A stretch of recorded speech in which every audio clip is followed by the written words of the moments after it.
Hello students, welcome to the seventh chapter of class 11, that is Binomial Theorem. Binomial Theorem.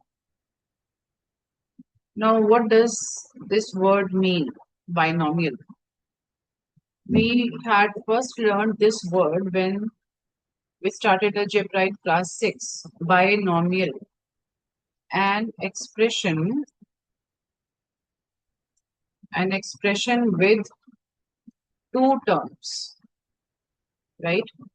An expression with two terms is called a binomial. Binomial means here, like you can write x square plus 3x.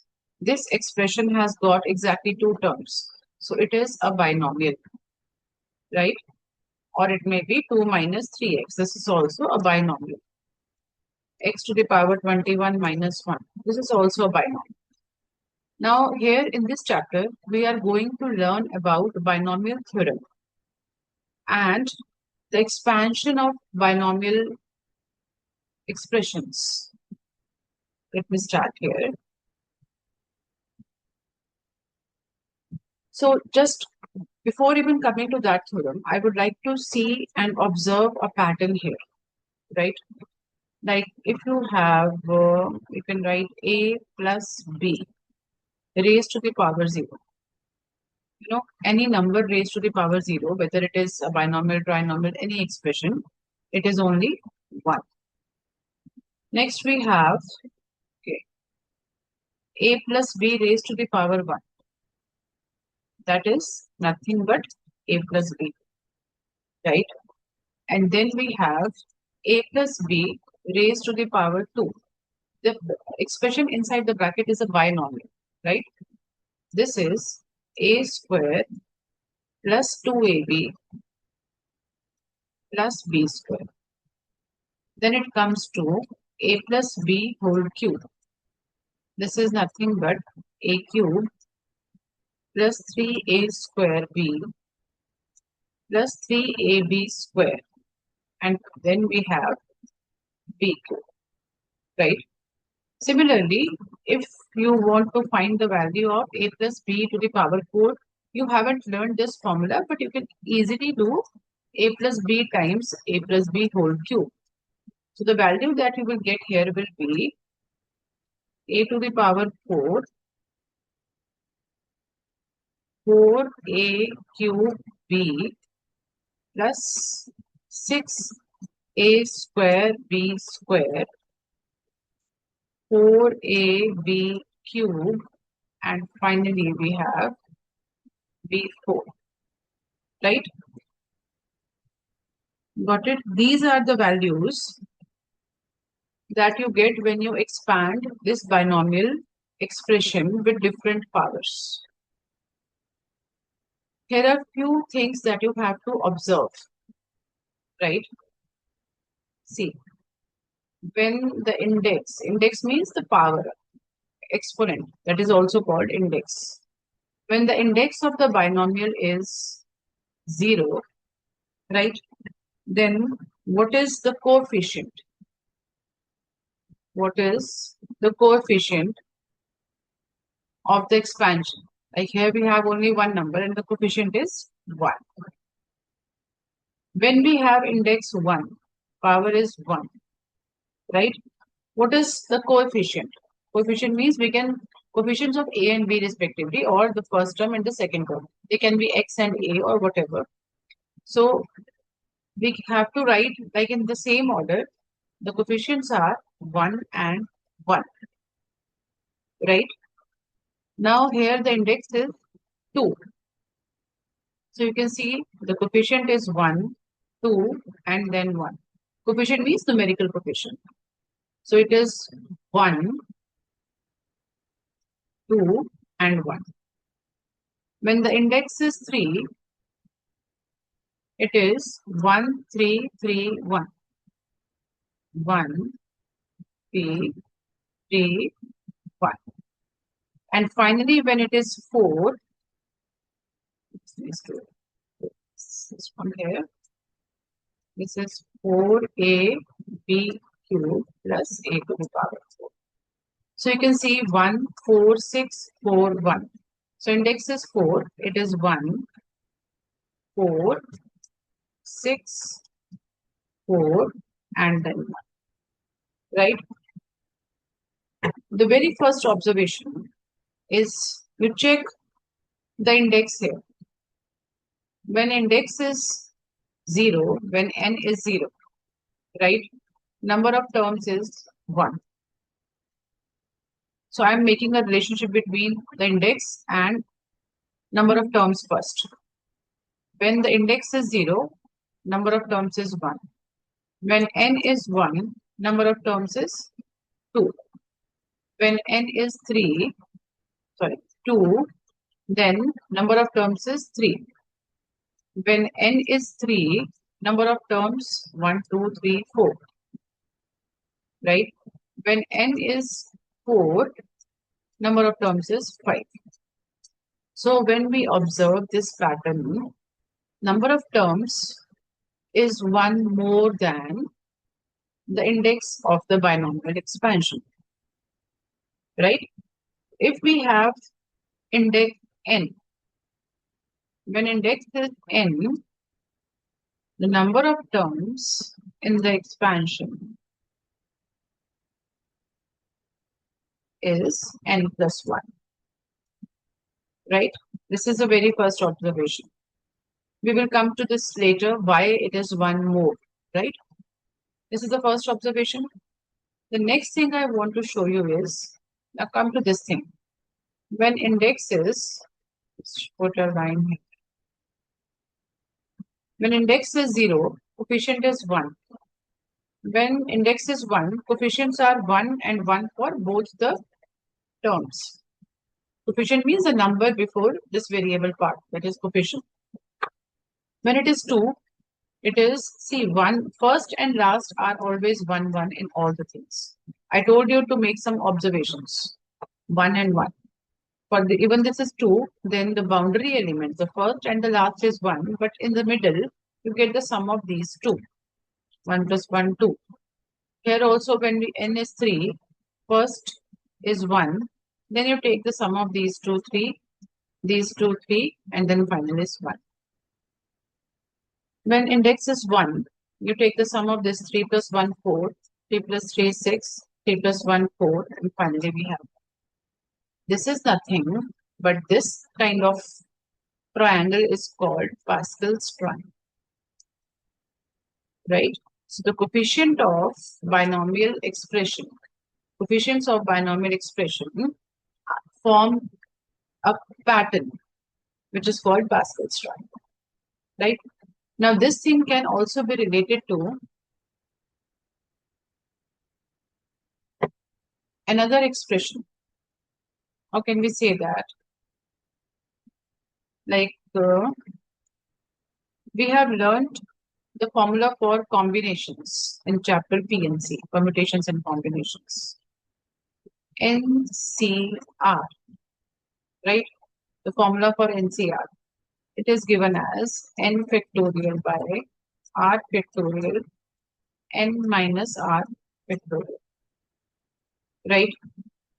So if we want to apply this formula, like say, have you ever observed what is, like if we talk about a linear expression, it is ax plus b. When we talk about a quadratic expression, quadratic is ax square plus bx plus c. Cubic, this is ax cube plus bx square plus cx plus d.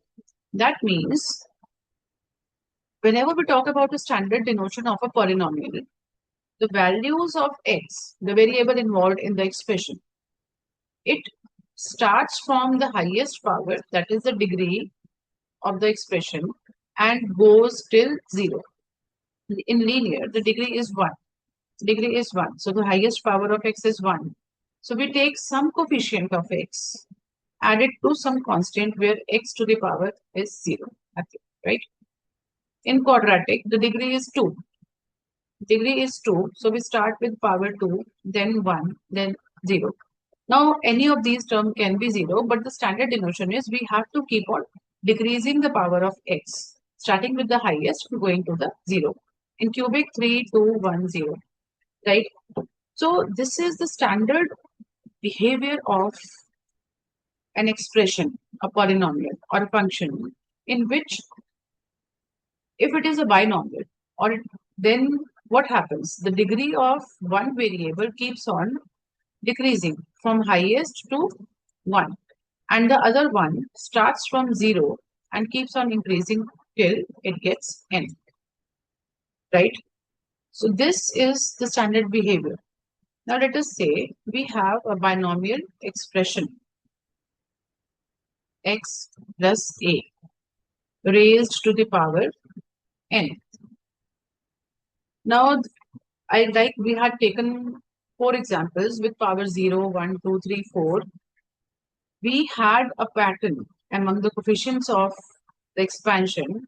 It was Pascal's triangle. The coefficients were forming a pattern that is also similar to the pattern. Like if I give here nc0 x to the power n a to the power 0.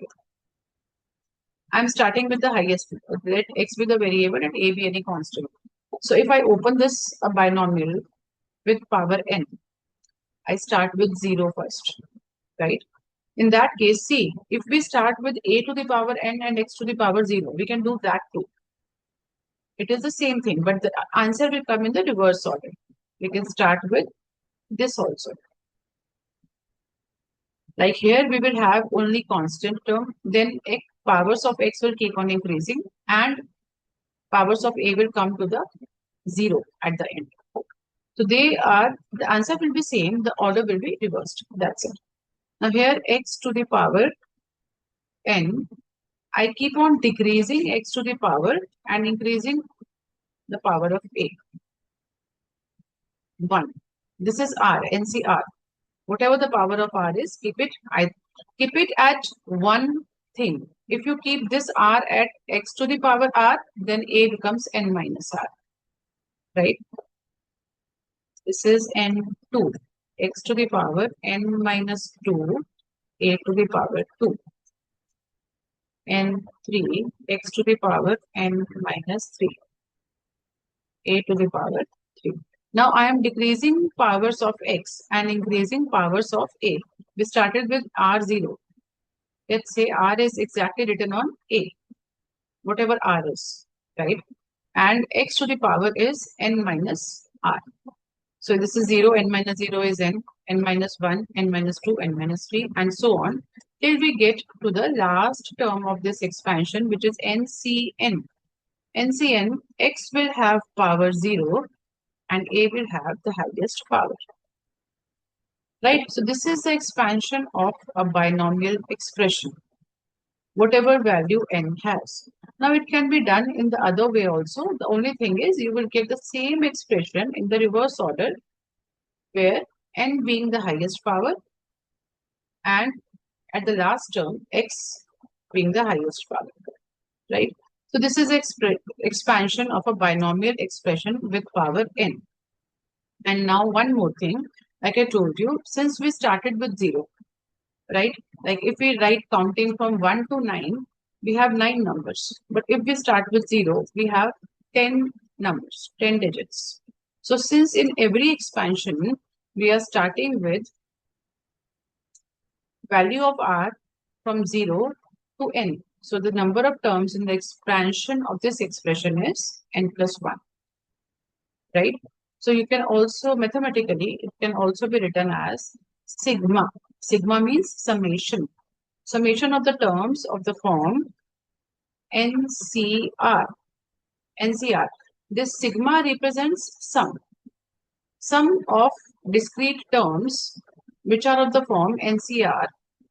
NCR x to the power n minus r and a to the power r.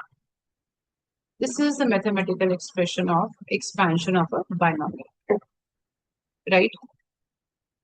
So I hope it is clear. We can do one example also, how to expand a polynomial of any type. See, let's say we have x square minus 3, you can say x square minus 3x raised to the power 4, right? Now I will use the formula here. This is NC0. N is 4 here. The index of the binomial is 4. We start with 0. We can take this as x.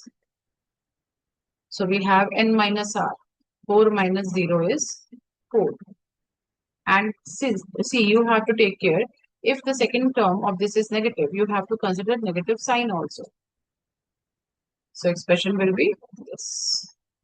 Add it to 4c1. Keep on increasing the values of r. X square will have 4 minus 1, 3. Minus 3x will have power 1. 4c2 x square 2 minus 3x raised to the power 2. 4c3 x square. See, this is 4 minus 3, 1. And minus 3x has got power 3. Finally, we have 4c4 x square to the power 0 minus 3x raised to the power 4. So if you remember, when we had expansion for power 4, the coefficients were in the pattern 1, 4, 6, 4, 1. You remember now, this is the term, this index is 4. So it will have 5 terms in the expansion. 1, 2, 3, 4, and 5. Moreover, the coefficients will be these numbers. But these are the numbers when there are no numbers present in these. But here we have 3. So we need to take this multiple into consideration. So let us solve this. 4c0. You can solve this. 4c0 is 1. 1 times x to the power 4 times 2, 8. Any number to the power 0 is 1. So it is x to the power 8. 4c1 is 4. You can calculate by this formula. 4c1. It will be 4 only. 4 times x 2 times 3 is 6. Minus 3x to the power 1 is minus 3x. 4c2. What is 4c2? 4 factorial, 2 factorial, 2 factorial. This is 4 into 3 by 2. That is 6. X to the power 2 times 2 is 4. This is negative 3 square is 9. X square is x square. Right. Then we have 4c3 is again 4. X to the power 2. This is negative 27 x cubed. 4c4 is again 1. 1 times x square to the power 0 is again 1. Minus 3 to the power 4 is 81 times x to the power 4. Right? Now you can simplify and write the answer. This is 4 times 3 is minus. This is negative. 4 times 3 is 12. X to the power 7. 9 6 are 54. X to the power 4 plus 2, 6. Right? Then we have negative 4 7s are 28. 108 x 5. And finally we have 81 x to the power 4. So this is the expansion of this binomial expression with power 4. I hope this is clear. I just want to tell you one more thing. General term in a binomial expansion, right? What is that? General term means, like, here we had to expand the whole binomial with that power. But in case we just need to know one term out of that whole expansion, so we will not be going for all the calculation. You have to remember one thing, like if x plus a is any power let's say n, right? Now you must have observed one thing. Let us go back to this. When this is what is the number of the term? This is first term. When it is the first term, the value of r, see this is NCR, the value of r is 0. In the second term, the value of r is 1. In the third term, value of r is 2. So what is the observation? The value of r that we are putting for a particular term, it is 1 less than the number of the term, right? So we can observe that if we are expanding this like NCR x to the power n minus r or n minus r a to the power r, right? Let's say you just want to calculate exactly the fifth term. Let this number be a bigger one, like 8, 10, 12, whatever. So the fifth term, right? T5. So what we had observed is if the number of term is 5, the value of r we are putting into that NCR is 1 less than that. That means we will be solving it for NC4. Whatever the value of n is, you can calculate this term. So the formula for nth term is this is equal to T r plus 1. You can break it. Why I am breaking it? So remember this, you have to put r over there. This is NCR x to the power n minus r a to the power r, right? So nth term means this is r plus 1. So that n is, in this case, r is n minus 1. I hope you got it, right? So if you have to find any general term, just put the value of r 1 less than that. You will get exactly that term instead of getting the whole binomial expansion, right? This is a very easy chapter. Very few things are there in this chapter. Only calculations you have to take care of. So I hope you have got the point and got the concept here. If you liked watching this video, do write a comment. And if you have any plan of taking classes, do contact me through Open. Thank you.